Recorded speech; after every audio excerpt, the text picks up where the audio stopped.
Hello, everyone, and welcome back to Women Leaders, the podcast that explains global events through discussions with women experts. And welcome to ELN, the European Leadership Network, the home of this podcast. I'm Ilana Beitel. I'm a Senior Associate Fellow at ELN, and I'm your host with this conversation with women who are leading and shaping the world in many ways and fields. In our last episode, we tried to understand what being a journalist in Ukraine was like throughout the war.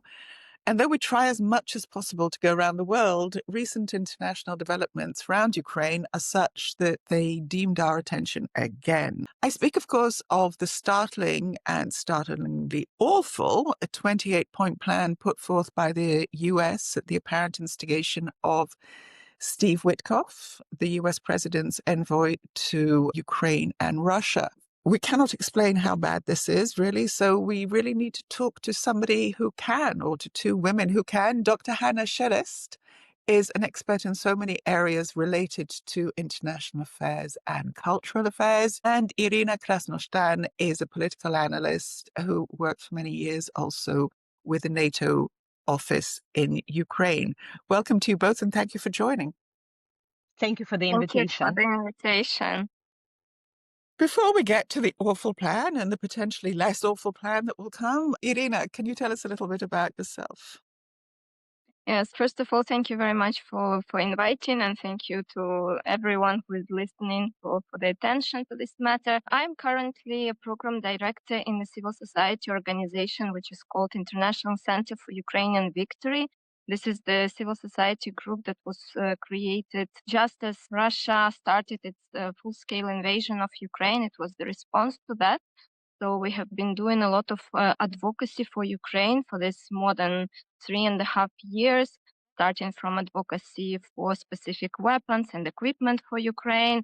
And then we have been working for several years on the Make Russia Pay campaign, which is related to the confiscation of Russian frozen assets and many, many other things. But in my background, it's also my important work that I have been doing in the past for more than a decade with the NATO office in Ukraine. I was a political analyst there, and I worked on security matters, NATO-Ukraine cooperation, and broader on the transatlantic issues. And I have been also affiliated with the George C. Marshall Center for Security Studies. I have done a fellowship with STIPA in Washington, D.C., and many other things. And I follow the various developments in different countries. I also try to explain them to Ukrainian audience, so that I write, op-eds and comments for different media. So, yeah, that's in brief my background. But it's an excellent background. Thank you very, very much. Hanna. All right, that would be a little bit more complicated because unfortunately I'm older than Iryna. But for the last 25 years, I've been working predominantly in the sphere of foreign and security policy around the globe with the accent on the conflict and the hard security issues. And for the last 10 years, I'm the director for security studies and global outreach at the biggest foreign policy think tank in Ukraine called Foreign Policy Council Ukrainian Prism. This month we are celebrating our 10th anniversary, but previously I worked at the governmental think tanks for quite a number of years at NATO Defense College. I also have the status of the non-resident senior fellow with the Center for European Policy Analysis in Washington, where I'm co-chair the Black Sea Working Group. At the same time, I'm the editor-in-chief of Ukraine Analytica. It is the English language Ukrainian analytical journal that we created also 10 years ago, because at that time, Ukrainian voices started to be interesting to the world. And the last but not the least, despite all my security background, with this, you need to understand that when I said security, it means that I've been like the only civilian member of the working group drafting Navy strategy of Ukraine, for example, or drafting the Ukrainian foreign policy strategy. That's my bread and butter. But a year ago, I became the head of the supervisory board of the Ukrainian Institute. Ukrainian Institute, it is the governmental cultural diplomacy institute. So for others to understand, something like British Council or Alliance Française, just with a much smaller budget. But that's important for Ukraine because its culture for us is a national security as well during the war. And the global outreach is very important. So I'm bringing my expertise from Japan, Korea to Chile to the cultural people to bring Ukrainian voices around the globe. Well, that's hugely impressive. The one thing I would say about the last point you made is if I were drafting any kind of plan with relation to the end of this war, I would demand the full return of all Ukrainian artifacts, religious, artistic, historical, because Russia has been on a campaign of eliminating them or just taking them, but still eliminating them from the context in which they are, and therefore trying to eliminate Ukrainian history and Ukrainian identity. So that would be my personal point. I would agree with you completely, but first we need to return back 20,000 of Ukrainian kids and thousands of Ukrainian prisoners of war. Otherwise, Russia would just drag us out into the discussions whose picture is in the museum. But at the same time, if you look to the foreign policy strategy of Ukraine, or yesterday we discussed the new strategy for the Ukrainian Institute for the next 3 years, it is a point exactly about the decolonization of the art, first of all, because we still have the best world museums in the world having the plate for the Ukrainian artist as Russian artist, just because it was the Russian Empire time, or even later when it was already not the Russian Empire, but because the Russian ambassador in the 1990s were a little bit quicker than Ukrainian governmental institutions, and people in art are usually saying that they're out of politics and don't care. But it worked, and that's also among the strategy of the Ukrainian state. Let's not carry on too much about the cultural thing, because I think we all understand the importance of it, but I suspect that I want to get right to the point. The actual link to the plan will be on the notes to this program, but when this 28-point plan came out, which was, you didn't have to be a genius to see that it really included every single point that Russia has been making, not only since 2022, but actually, if you compare it to much of what was in the Minsk agreements, there's great similarity. What was your reactions, each of you? Well, for us, it was very clear that this is the plan that comes from Russia for various reasons. As you say, this is the demands that were put on the table and the language of it, and basically everything out of it smelled Russia. And it was quite shocking that after all this time, and also after 1 year almost of Donald Trump being in the office, and after all these conversations with Ukrainian president, with European leaders, with all these delegations coming to Ukraine, that we are back more or less to the zero and back to the same stuff over and over again. This was actually, it was outrageous, and especially that this Russian plan is wrapped up as a very nice, gesture from the Americans to end the war. This is what I hate the most, that something is being imposed on us in the way that we should be grateful for it. And this is like a huge present for us. And even though everything in it screams that this is a Russian plan, and it's not just about the plan, but it's just the demands in themselves. They're aimed at destroying Ukraine internally, and this is what Russia does. They do not achieve their aims militarily, so they want to achieve them diplomatically. So they basically want Ukraine to surrender in a diplomatic way. But when it is wrapped up in a way that we should be even grateful for everything that it is, it was quite a big shock for us, because honestly, still, of course, I think that we as an analyst, we have had our reservations about how much you can influence Donald Trump and his administration vis-a-vis Ukraine, but we still had at least some slight, rays of hope here and there, that at least there is some growing sense of understanding of what is actually going on, and that you should not follow everything that Russia is saying. So, and instead we got what we got, but now we know why and how, because basically it is basically revealed that the plan was fully written in Russia and just transferred to Steve Witkoff, and who transferred it to the American administration, and that's how it got on the table. That is really good question that you asked how we felt. Unfortunately, even that it is informal podcast, you cannot use those words that were the first in our mind. But two words that we can use, it is frustration and déjà vu. Frustration, because as Iryna explained, again, We already heard it. And deja vu exactly because in April 2022, we already saw many of these. Minsk was a little bit different conditions. Some of the like baselines we definitely know about NATO and everything that they always been in the Russian playbook. So that was not a surprise in that.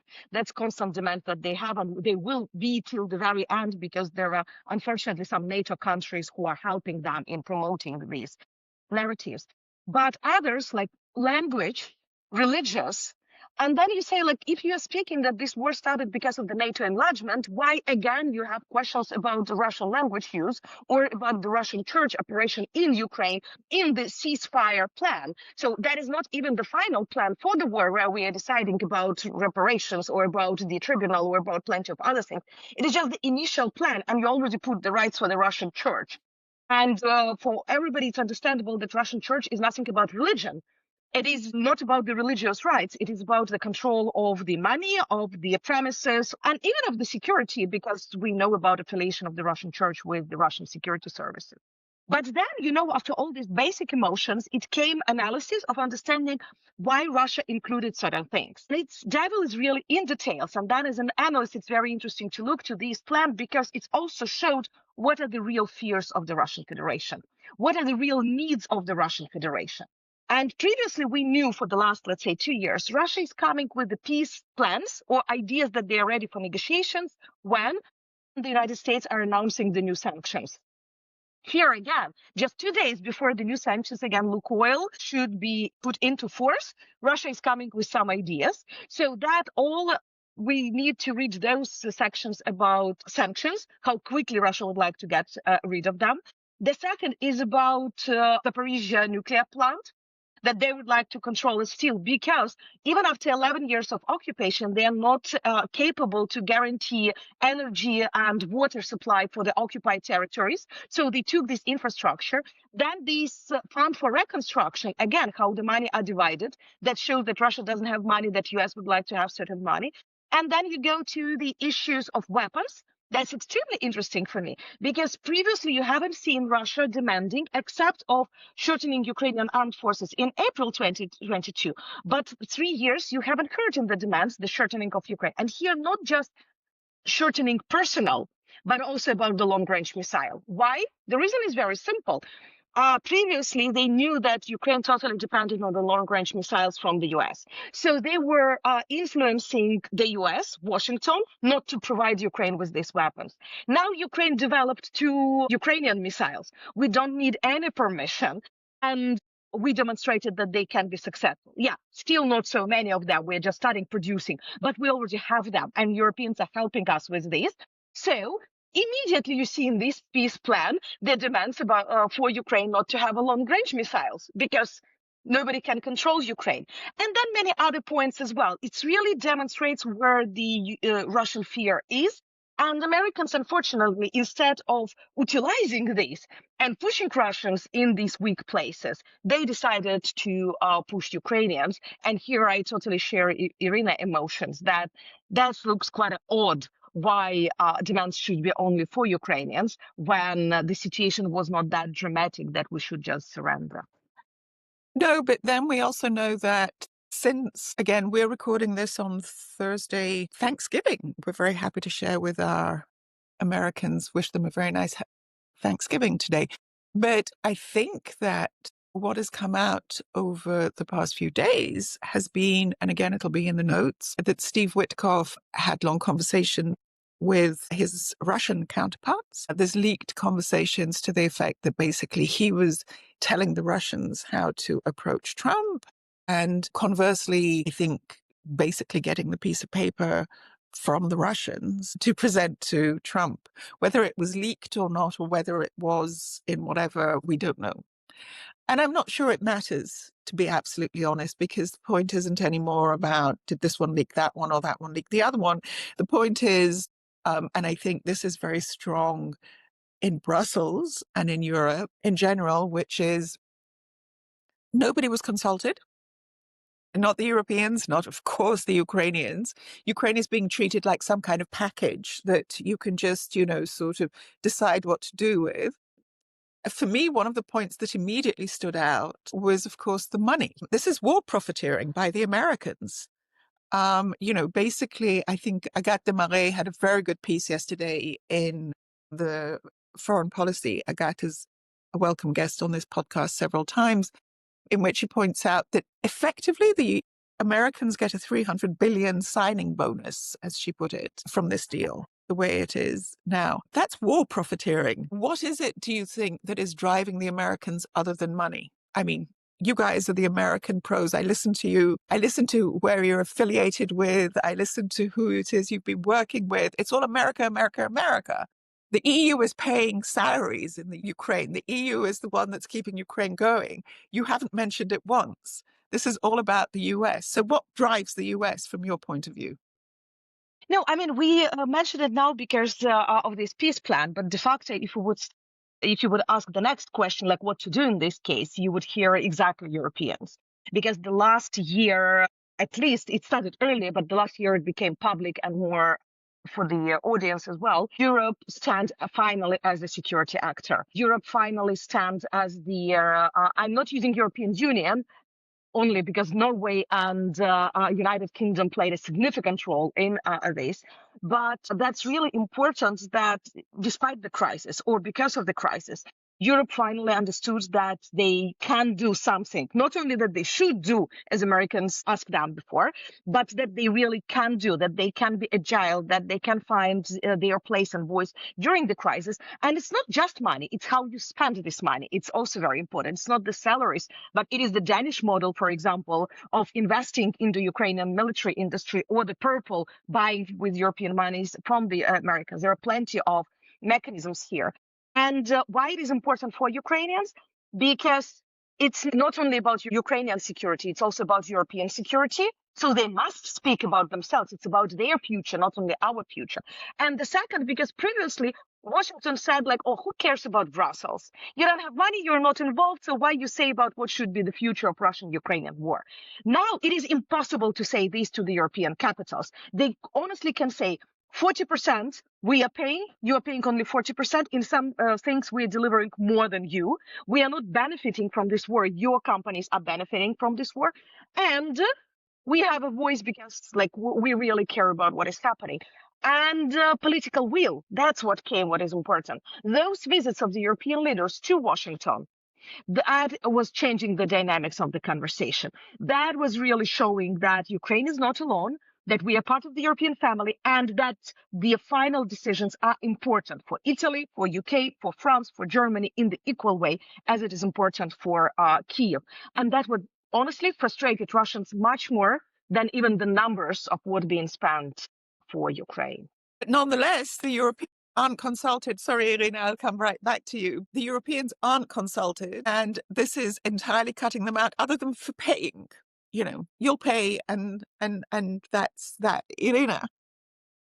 Yes, I wanted to go back to this money issues and Europeans not being consulted, because when I looked in more details to that plan, that issue of financing was what grabbed my attention, actually.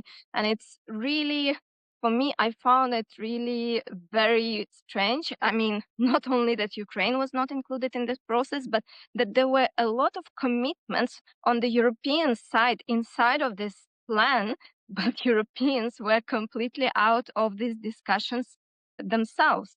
So what actually brought my attention is, first of all, related to security guarantees, because we know very well that Europeans have worked very hard for this past year, describing the models that could be potentially possible after the ceasefire. And the security part of this potential plan, that was very much relying on the European involvement without consultations with them. And then back to the money issue. So as I mentioned, because we have been working on these Russian frozen assets for quite a while with the Make Russia Pay campaign. So the focus for our advocacy effort all this time was that Russia is the aggressor who has committed all these crimes, and it is Russia who must pay for this. So, the fact that the Americans proposed this very creative solution about how to use this Russian frozen assets, and I think the details here are very important, because part of this money, according to the plan, was supposed to be, put in some fund for the reconstruction of Ukraine, from which US would get 50% of profits.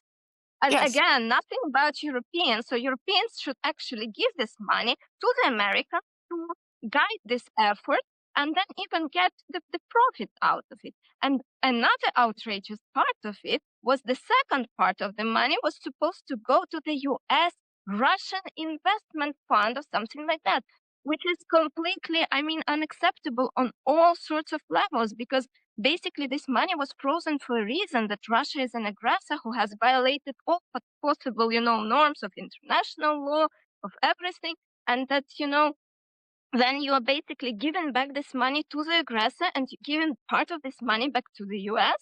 And they are all living, very happily with this. Where is Ukraine in this? Where are the Europeans in that?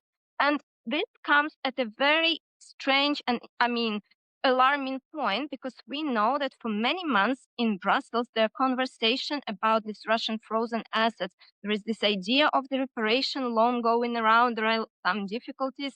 We know that Belgium has having concerns and is sort of blocking this decision, but the discussions are very much active on different levels and are ongoing. And to have this plan basically undermining all this effort from the Brussels side is really quite significant. And in a way that Hanna underlined, that US actually kind of realizes that Europe is playing now a bigger role, but in this plan, European role is fully cut to, not only that you are paying, but we are not even consulting with you on anything. You will pay, but also in the way that is really a disadvantage for everyone.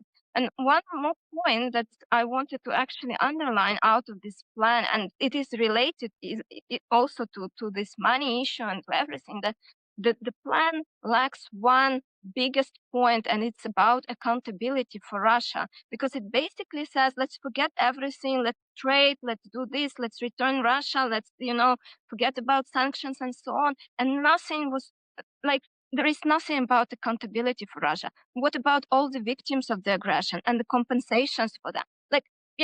So that I think this should be out there. Yeah. I think that point, in my mind before we went on air, I was thinking, should we go point by point through this ridiculous document, or should we do what we're doing, which is refer to it in general as a ridiculous document? But that one, that very point, so that is point, I think, 25 or 27, sort of buried right at the end is this idea of, oh yeah, no justice, forget it. And, sort of, we don't have to talk about that. Yeah, they stole 20,000 children. Yeah, they murdered tons and tons of people. Yeah, Russia has been bombing civilian infrastructure and civilians for the past 3.75 years. But hey, we're not going to talk about that. We're just going to move on from there. And I think that is a very, very strong point, which has been buried largely because everybody's been so outraged, I think. Everybody I'm talking about in places other than the US, but actually also in the US. Hanna. Yeah, there are several things in this. First, it's also a clear demonstration of Russian fears, because they know that they're committing war crimes. They know it perfectly at the different levels, at the battlefield, with the civilians, with Ukrainian kids, with the critical infrastructure in Ukraine. That's easier to say which of the war crimes are not committed in Ukraine than to identify something according to the international law. And for Russians, it is both for the mass, because you understand how many thousands of soldiers should be under this. The second is because it is about leadership. International Criminal Court already issued 2 warrants against the president of the country and against the kids ombudsman. Where have you seen ever that the person who should be the main human rights defender is actually under the international warrant? But here we are where we are. So first of all, that's clear demonstration of fears and understanding that they are committing these war crimes. The second is very much ideological for Russians, because for their minds, it is Nuremberg, it is German Nazi. And the whole Russian propaganda in this war that they are trying to portray Ukrainians as Nazi, because they're always making these parallels with the past, using the words from the Second World War, because that is important for the domestic audience. So here, for most of the Russians, if they will hear about a tribunal of any type, they would remind about two things: either Nuremberg and Second World War, or Balkans and Milosevic, because it was more or less in the Russian news. So they are bad guys, and they cannot demonstrate that they are bad guys because for them it is portrayed as the just war. So that's why we understand these points will be there, and they will be pushing them as much as possible, hoping that we will speak about big things. We will speak about money, about armed forces, about NATO, and maybe this would be that bargaining chip that would agree to give something that Russia can sell for their domestic audience in the future. But what I really liked is that European leadership was vocal already about this. We heard it from Kaja Kallas yesterday, exactly about the tribunal and all these justice things. So Europeans is taking their voice where they're strong, and values and human rights is where they are strong. But I also have an additional hope, because these justice issues really resonate with the so-called global south. The first extraterritorial case we now have in Argentina, because Argentinian legislation allows you with the human rights cases of this type to apply to their courts. And last year we have the first application. We see the human rights defenders from the Philippines who are consulting Ukrainians of how to operate in the International Criminal Court, for example, or tribunals. Balkans is very helpful with their expertise. So I think that even if in this temporarily plan, a ceasefire plan, suddenly this point would disappear, it would not annul all the international efforts, because this document would be what Ukraine is signing. But it will not stop the Netherlands, for example, prosecuting some of the Russians Absolutely. in the international courts, or the Australians or Malaysians or Argentinians. So that's always a hope for the international justice system. Even after, like with the Second World War, even after 70 years, we had people being brought to justice. That's a very fun point. Yeah, please, Iryna. Just speaking, because Hanna mentioned something that was, that provoked my mind, because speaking of the global effect of this, and I think that, it really, like, there are a lot of people who underestimate or do not fully grasp how important, this is, not only for Ukraine, not only for European security, but, actually out there globally. And one thing that maybe went unnoticed for many people, but it kind of caught my attention, was this recent kind of call between Trump and Xi. And there was this communication coming from Chinese leadership with this focus on Taiwan. And for me, this was a clear signal that basically, I mean, we are not surprised, but China is watching very, very closely, and they see what Russia is doing right now. They see that Russia basically it looks like they are on a good track of getting whatever they want, and Xi immediately signaled to US and to everyone else that, okay, guys, Taiwan is mine. I think we have an international confluence here, which is very interesting, which is the reality is that people do not want these wars. They do not want land grabs. They do not want any of this. But you have Xi Jinping in China who's trying to get Taiwan back. You have Trump in the US. You have Putin. And they're basically going, yeah, we'll just divide the world amongst us. You want Taiwan, you get Taiwan.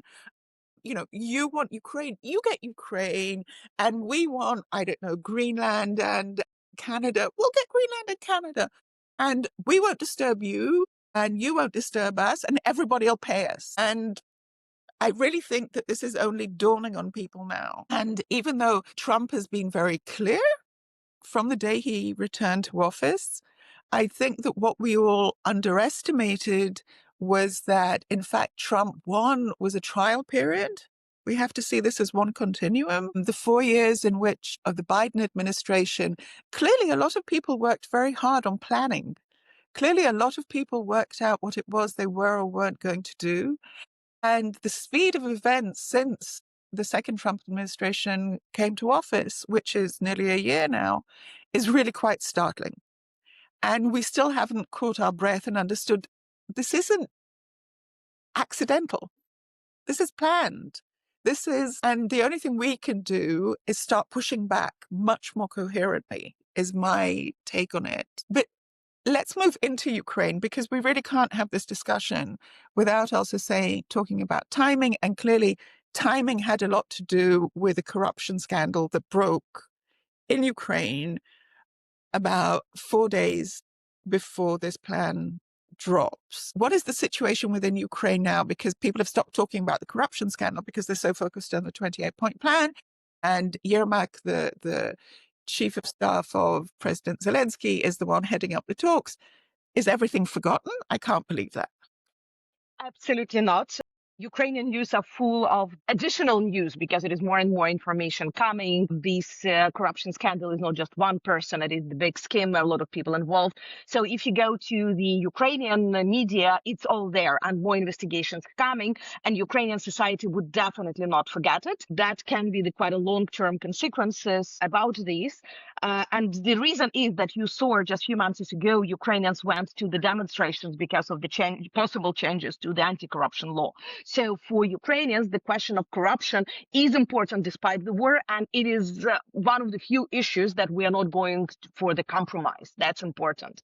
The issue is that I cannot say that this scandal or the Russian plan came exactly in the time of schedule. It's more of the coincidence that been perfectly used and definitely used against Ukraine. But it's reminded me 2014 that now, like after so many years, with an experts know that the Russians been planning for the disturbances in Crimea much earlier. So the revolution of dignity and the events of President Yanukovych running been just used for these efforts. Their plan was to be implemented in 2 years during the elections. So Russians are perfect in using a momentum when the country is weak, because they think that it is the best way to punch you even more. And unfortunately, we're always creating these moments. It's not only we Ukrainians, it's just how the history happens. And here it's just problematic because Ukraine needs to be united, and such scandals definitely don't allow us to be united. The second is that it takes that much effort. And the third, that it brought a lot of disappointment, especially among the Ukrainian military. Because when you are in the blackout, when you are with the limited financing for the armed forces, and then you see in the tapes exactly these two spheres being the most important for the corruption, that's what disencourage you. That's probably the best way. Maybe if the corruption opened would be about, I don't know, road construction or something spent for the green or environment or something like this, how cynical it is, but society would care at this very particular moment less about this. But because the corruption was about energy, and we've been sitting for 16 hours without light, even in the biggest cities, and because some of the cases are about attempts to push the bad quality military supply, that's why it gained even additional attention inside of Ukraine through all the political spectrum. If I may just, because I wanted to underline one thing, that I think that Russia has been, of course, working for quite a long time on this plan. So I don't feel like this came out just out of nowhere. They always have these plans, somewhere in the makings. And we know that it did not change that much. So basically, I mean, they were just waiting for the good moments, but they were themselves trying to create this good moment for them, because since the beginning of this autumn, they started to very heavily strike Ukrainian energy and civilian infrastructure. So it was obvious that they were planning, to put pressure on the society, even for quite some time. But together with what Hanna described, so, with this constant attacks, blackout or lack of electricity, and quite a lot of actually tragic events also, because they target civilian houses where like dozens of people are killed quite regularly. I mean, this is a tactic of terror combined on all levels. So of course they were already kind of preparing the ground for starting pushing Ukraine. And then of course they used the momentum, because I think, again, it's not like full coincidence that it happened right now, but they were laying ground for it through their efforts for quite some time. But of course, the scandal, the corruption thing, since it has provoked quite a lot of reaction and very strong reaction in Ukrainian society, of course, Russia took the moment to kind of push, because now the society is weak. There is sort of a momentum of people questioning the authorities and so on. So why don't we act right now? But I fully agree that, on one hand, because it's basically we have, as always, like several battles at the same time, several fights at the same time. But right now there is more consolidation because of what has been happening. But it's not like the Ukrainian society forgot everything. We still watch closely what the anti-corruption bodies are doing. They are continuing the investigation. So they are the processes are in place, and we are watching very closely. But of course, there is certain consolidation because there is a bigger thing happening with this efforts to push us into this peace plan. Well, I wouldn't refer to it as a peace plan. I would refer to it as a very bad... I'm quoting it in the... I know. Sorry for those who cannot. Fear not. But I think that this does lead to another very important question, which is, why doesn't Ukraine have a peace plan? And by that, I mean, as somebody who has been Ukraine, deals in the issues, one of the things that strikes me is that, and I have mentioned this before, part of the problem is you're in a binary situation. Russia doesn't want you to exist. You want to exist. You're in a war of survival. But that means that there's nothing to negotiate. And in a negotiation, just look at the Gaza-Israel issue. In the end, the negotiation was about the hostages. What is it that you could negotiate? And would you put forward your own peace plan as opposed to amending bad peace plans that others are putting forward?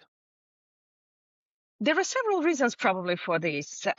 Ukraine, as you said, we clearly understood that for us it is the existential war.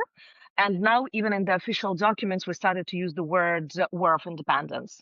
Because the fact that we've not been fighting it in 1991, when many of the other post-Soviet republics had their conflicts. So that's why for us, it is the real war for independence and sovereignty and everything at once. So here we understand what is the main issue. And that's why all other things are auxiliary. You can agree, you cannot agree, and you don't want to be dragged in these negotiations about the smaller issues if the main issue is not resolved. So that's why for Ukraine, all their positions being very clearly, as soon as our sovereignty and the right to decide our future there, nobody is questioning it. Other issues, we're just according to the international law. So language, we are up to the European Convention of the Rights of the National Minorities, for example. Religion, again, we are up to all the international norms about the religious freedoms. That's secondary compared to the main issue of the existence of the Ukrainian state as per se. And here, territorial integrity is very important because it is not about additional 5 square kilometers.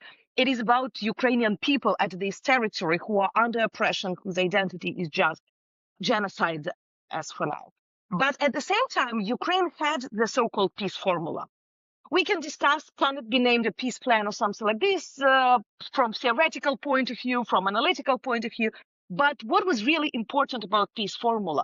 Ukraine wanted to demonstrate that the final solution for Russian-Ukrainian war would have a long-term consequences around the globe.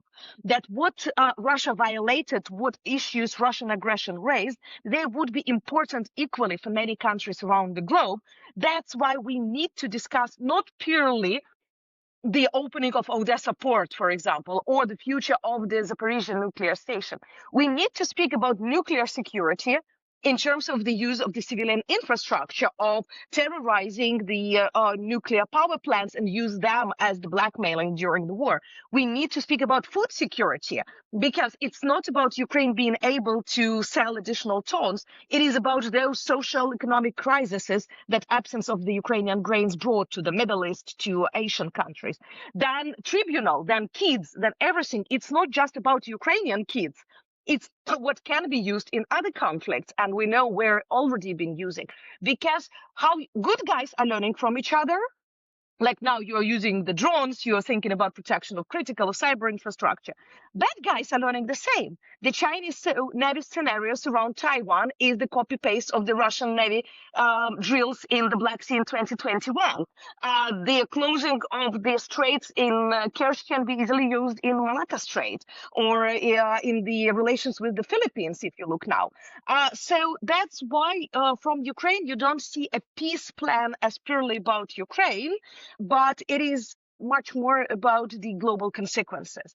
But from Ukraine, from one of the reasons, at least our diplomats are saying, if we speak loudly about this, we are giving the cards to our enemy. So here we can speak about what Ukrainian can do in certain issues with our partners. So for them to know what are the red lines, first of all, what is the really important for us strategically. But all peace negotiations, like, it's not silence, but out of the noise, because otherwise it's so easy to jeopardize them. It could be, but I would come back, and Iryna, I can see that you want to join this thing. I would nonetheless say that in that case, you're also conceding your sovereignty, because your sovereignty is about you putting forward your peace plan and saying what it is that you want. I mean, what have you got to lose now? You know, you're in the middle of this horrible plan that's being negotiated back. Why not put forward your plan? Well, because anyway, it is for us to sign it.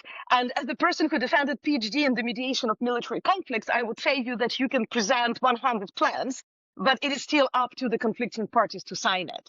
So all those like limiting Ukrainian armed forces, the US can sign any type of the agreement with Russia, but we still would have our people under arms, so they cannot just press us of doing it. So in this way, any type of the peace plans proposing to us, it doesn't mean that it can be really imposing. There are always variants around it. But for Ukraine, how we see to finish the war, we always said it's very easy for Russians to get out of our territory. As soon as Russians stop fighting, we already have the peace. We already have everything solved, because Ukraine doesn't have demands against the Russian Federation. It was not a classical bilateral conflict where we wanted their Kursk region, they wanted our Crimea. Let's find out how to solve this. Or it is the river that we need to decide where water is going, or something like this. It's much easier. It was the open act of aggression when we were just relaxing and thinking about European integration. So that's why for Ukraine, why we should be in the trap of Russians deciding what to give up. Like, would we like to give this % of the Russian church here? Would we like to speak about, and even neutrality? Honestly, in 2013, according to the Ukrainian documents, we already were a neutral, de facto neutral state. It was so-called non-bloc status. Over there, only 13% of the Ukrainian population wanted to join NATO. It didn't stop Russia from annexing Crimea. So if we now say, okay, no NATO for us, that would not change anything, because we already had it.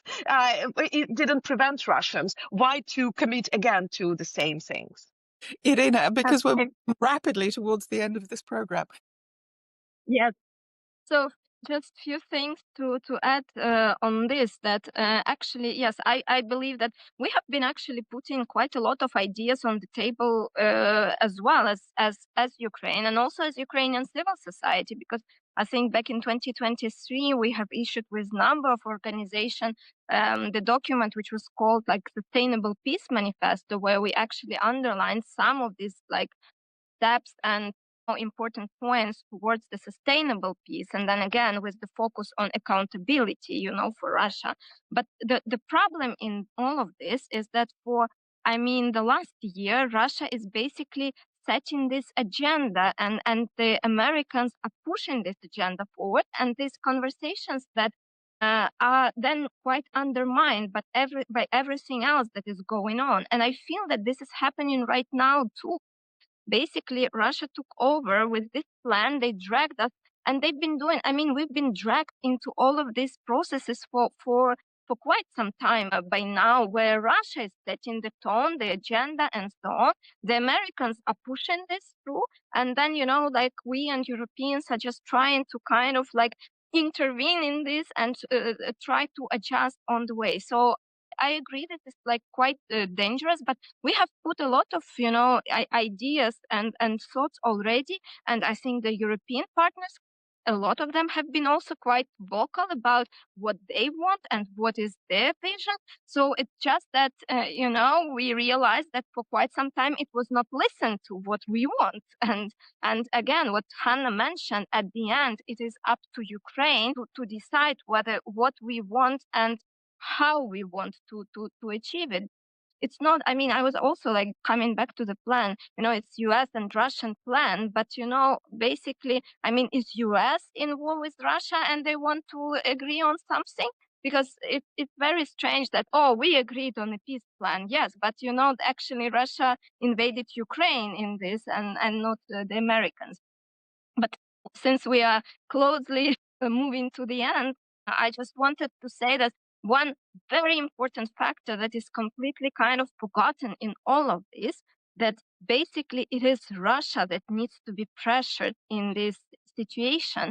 And that because it's very easy to discuss what we want to achieve, but basically there was not much pressure put on Russia through all this process. That's why Russia thinks that they can go with everything they want, because they saw that, okay, maybe American administration can get slightly frustrated, maybe Donald Trump will personally get slightly annoyed with Putin, but at the end, they were still talking and they are still kind of like listening to what Russia has to say. So I think that one important element is that if we want to achieve something, pressure should be applied not just to Ukraine. And I would say even not so much to Ukraine, because we are the state that was aggressed and we are not the aggressor, and the pressure should be applied on the aggressor. And when I hear that the only concession Russia is making is that they will stop fighting, I'm sorry, but that what does it mean that the aggressor will stop fighting? So this is the concession in all of this. So I think that pressure on Russia should be back to the agenda. And because if we want to get out of this agreement something, then Russia needs to understand that they will have consequences as well for them. An important element that we maybe not fully touched in this conversation, but from different angles we have been talking about this, is of course the security guarantees, because basically, and I'm quite worried with the signals that are coming again, that basically we won the agreement, says the American side, and then let's discuss the security guarantees. Yes. And when I hear that, this is completely out of question for us, because basically this is the main goal of it, to be sure that we are safe from the next potential attack from Russia. I cannot agree more with both of you. I will not ask one last question, simply, even though this is a very long episode. But nonetheless, ladies, what do you think is going to happen, since we are talking a week into this plan, but we don't really know how it's going to unfold? Not what you would like it to unfold like, but from your perception within Ukraine, how you understand, very briefly, Hanna, what do you think can happen? We will survive. The song. But no, that's the history of Ukraine: survival and resistance. And after the dark times, that's why it is hope based on the DNA of the Ukrainian population, unfortunately trained by the centuries of oppression. But seriously, we already see that the current so-called peace proposals are crashing. I cannot say yet collapsing, but definitely crashing. And I think that with the more revelations, there would not be change of the team in the US or punishment or something like this, but at least that would be a certain backsliding. And Russians are already backsliding in their statements because they don't want peace. And that's important for us to understand. So what is next?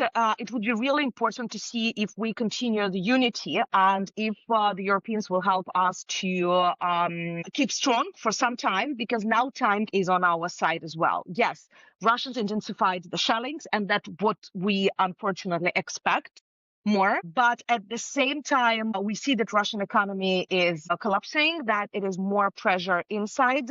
That's why there's that much in a hurry. And it is important for us now to be with a more sound mind and cold mind, really calculating what are the most problematic spheres for Russians, and to be very targeted with sanctions or with our actions. Actions, when I said including military, because when Ukraine is destroying Russian military enterprises and refineries, it's not about civilian infrastructure. It is about what keeps this war going on. So that is finding the new asymmetric ways, both diplomatic and military and economic, to really keep going. But I don't expect any real peace before spring, or any serious proposals over there. So that would be more push on Ukraine, and would be very important not to follow emotions, but really to find the pragmatic arguments for the Americans why it is more beneficial to help Ukraine than to be with Russia. Interesting. Iryna. I will be just very brief because Hanna was quite comprehensive on this, but I don't have a feeling that this will gonna be resolved tomorrow. And since the deadline that American administration was pushing on us, I think time was quite crucial, and I think this was like a negotiation style to use the time as a tool of these negotiations.